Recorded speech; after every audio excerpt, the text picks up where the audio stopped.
back to you. But tonight, here is the one thing. It's a little different. Most of this week, we've been covering the group ACORN. And it occurred to me, at least I don't know, you probably are like me, you only know what you've seen on television. And then I just realized that as I was going to have them on, and I go, but now you know more, you're actually only going to see it on television, so I'm the only real winner in this scenario, but that's okay. The voter registration fraud charges, you've seen them over and over again. Tonight, I want to show you a closer look at this group, why they are out of control. How are they connected? Who are they connected with? They seem to have a culture of corruption running through this organization. And I got to tell you something. We've got a who is it, Conyers, that said today, we don't really need to look into them. You got to be kidding me, right? Coming up, I'm going to introduce you to two women who know this organization inside and out because they work there. At least one of them still does. She ain't going anywhere. You're going to meet this woman. I swear to you, she's like Rosa Parks. I ain't getting out of this chair. But first, let's take a look at ACORN.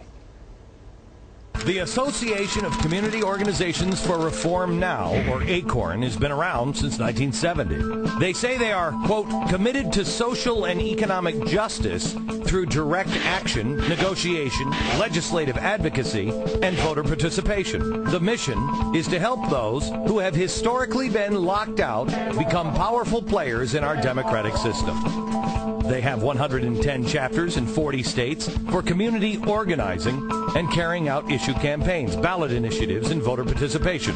And ACORN claims to have helped nearly 2 million low and moderate income and minority citizens apply to register to vote.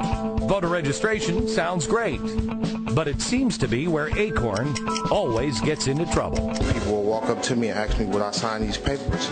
So I'd be like, no, I'm already registered. And then they just ask me again, like, I need a job. I'm just trying to hold on to a job. So would you sign this for me? I need 25 of them, or I need a certain amount of them to do it. So me being a kind-hearted person, I say, yeah. How many times did you sign up? Like 73 times. How many? 73 times. 73 times. This has been the worst presidency that this country has ever known. But that's all right, because we're getting rid of his ass. We're getting Obama for president.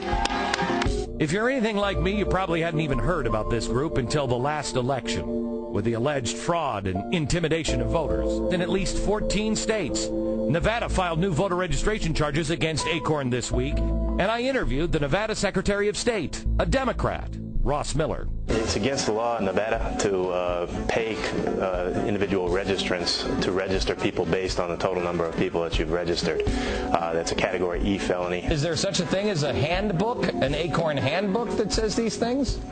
We found their company policy directive that outlined for their employees the fact that they were required to meet certain quotas and that these employees were expected to turn in 20 registration forms per day, otherwise they'd be terminated. Fair and balanced. The next day, I spoke to Scott Levinson, the national spokesperson for ACORN. He was supposed to answer the fraud charges. Instead, I got this. Let's go further. Which is worse, bathing in a sink or fraud? But I want to ask you something. Yeah, go ahead. Hear me on the state furlough program? Do you not? Identity fraud? Excuse me? Excuse me? I got it. You talking to me? I got a state furlough program. State furlough program. The state turned them over. Voter registration fraud is not what we were charged with. Oh, you just were in these other states. No, okay. Our employees were your employees in other states. Just like Walmart. If you had that many employees bathing in the sink in how many Walmart employees? How many Walmart employees? If you had that many, shut his mic off. If you had that many, yes, again. Standing here, and he gets up, and I said, you, sir, and your organization are bad for America. And he said, you're just afraid of black people. I threw him out of the studio. Get the hell out of my studio. And then he went off. Later, I learned that he called one of my producers a real doll and asked her out on a date. What is this guy living in the 1950s? Is he part of the Rat Pack or something? So what's new here? Well, after that interview, I learned a lot more.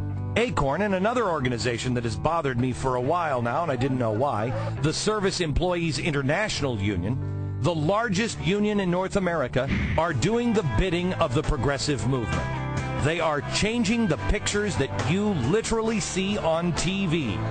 For instance, the AIG bonuses. Everyone was up in arms. Here are these people protesting at AIG. Well, who are they?